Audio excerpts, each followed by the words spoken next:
Hello, welcome to this video. And today we're going to be discussing a book I enjoyed very much from my favorite author. And that book is Billy Summers by Stephen King. Billy Summers, the premise of this book is pretty mainstream now. It is about a hitman who's taken his last job before he rides off into the sunset.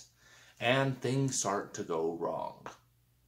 Very basic premise, but Stephen King's able to do wonders with this story. And amongst all the Stephen King books that I have read, I always have a few complaints. The ending is lackluster and unsatisfactory. It leaves you unsatisfied, leaves you wanting more. Maybe there's too much exposition. Maybe the characters aren't as likable as some other books. But Billy Summers avoided a lot of the weaknesses that Stephen King has a well-earned reputation for. The character work is really good. There's exposition, but not too much. He jumps between timelines, like flashbacks and present day, very seamlessly. And he doesn't do it so much that it ruins the pacing of the book. And the ending is very satisfying. It gives you all the types of feelings towards the end. And I think Stephen King did a very good job. Billy Summers may not be my favorite novel from Stephen King, but I do think it is the best novel I've read from Stephen King. And take that opinion with a grain of salt, because I haven't read any of his most popular books. I haven't read The Shining, I haven't read It, I haven't read The Stand. But Billy Summers, out of the 15-ish Stephen King books that I've read, is definitely, I feel like, the most well-written. And I like a lot of the things Stephen King was exploring inside this book. One thing I thought was particularly interesting is that one theme and one concept that Stephen King constantly revisits inside Billy Summers is the action of writing, why it is so satisfying. And you kind of get a peek into the psyche of Stephen King because he is a very prolific author. He writes more than almost any other author, barring Brandon Sanderson in the modern day. And he's in his 70s, so that's very impressive. And I don't want to get into too many spoilers, but Stephen King talks about the act of writing so much, and explains how therapeutic it is, and explains how an author puts his life and experiences into the books that he writes. And you really get the sense that you're understanding where Stephen King is coming from. And you don't often get to see Stephen King's personal feelings permeate the pages of his books. Speaking of things that permeate the pages of the book, Billy Summers is a very political read. Stephen King is a very progressive, left-wing, liberal person. And you definitely can feel his vitriol towards the other side of the political aisle when you're reading Billy Summers. And some people may think that is too heavy-handed. And I couldn't help but notice that a lot of the one-star reviews about Billy Summers would say, Stephen King is too political in this book. And then they rate it 1 star. And I'd like to respectfully disagree, because these years are the 2020s, and the political discourse we have of each other is not very well thought out. It is very emotional, and, not a lot of substance to the argument. And so Stephen King's characters in this book, which live in the 2020s, kind of just don't have a lot of respect for the other side of the political aisle.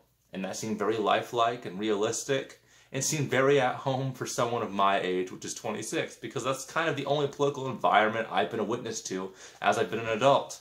So maybe older Stephen King fans will get annoyed by this, but it didn't bug me in the slightest. You can't blame Stephen King for making his world too realistic, One thing I really enjoyed about Billy Summers was how much I loved the protagonist, Billy. Stephen King does very good at his characterization in his novels. Stephen King gives the reader a lot of exposition and all that extra fluff that lets you get familiar with the protagonist. And Billy Summers is no different. No exception to that rule at all. I really feel like I got to know Billy as I was reading Billy Summers. And I liked him. Billy was not as unlikable as a lot of Stephen King protagonists are. He wasn't just your usual Stephen King middle-aged protagonist of a drug addiction. One thing I really liked about Billy Summers that I don't see tackled enough in fiction is the whole idea of layered identities. Our protagonist, Billy, has layers to him. he doesn't act the same regardless of who's around him. And I found that very lifelike. Oftentimes when I read other books, the protagonist seems so tone-deaf and oblivious about their surroundings.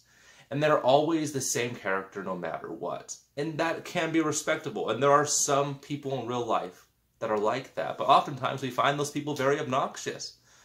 You are generally going to be more closed off around people you don't know, around strangers, around enemies.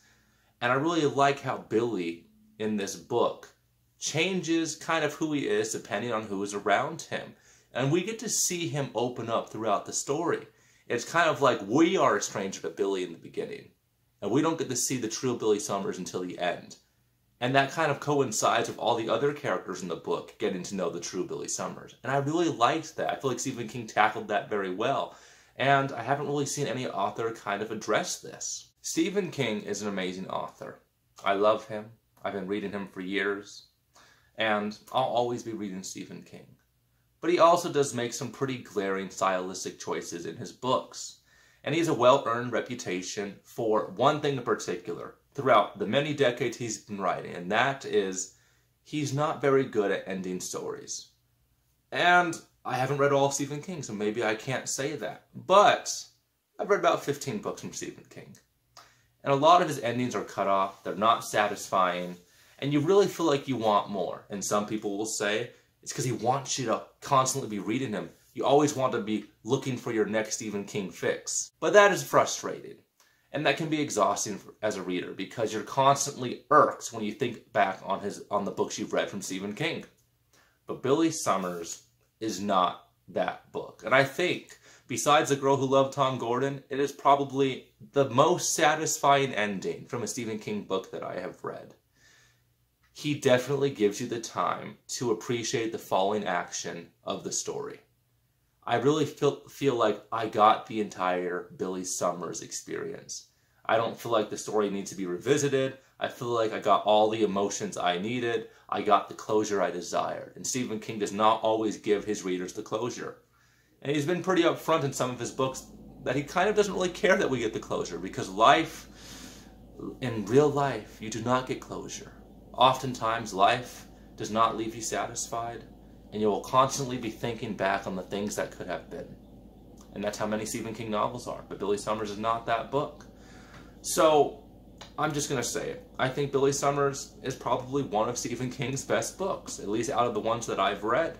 I feel like if I was to recommend a random Stephen King book to anybody, Billy Summers is a very safe bet, because it's not too long for a Stephen King book. Good character work, good pacing, beautiful ending. I love this book. Definitely like 4.5 out of 5 stars. I recommend you give it a try. Thank you for watching my video. If you liked it, push that little thumbs up icon. Subscribe to my channel if you want to hear me talk about any other books. And I will see you next time.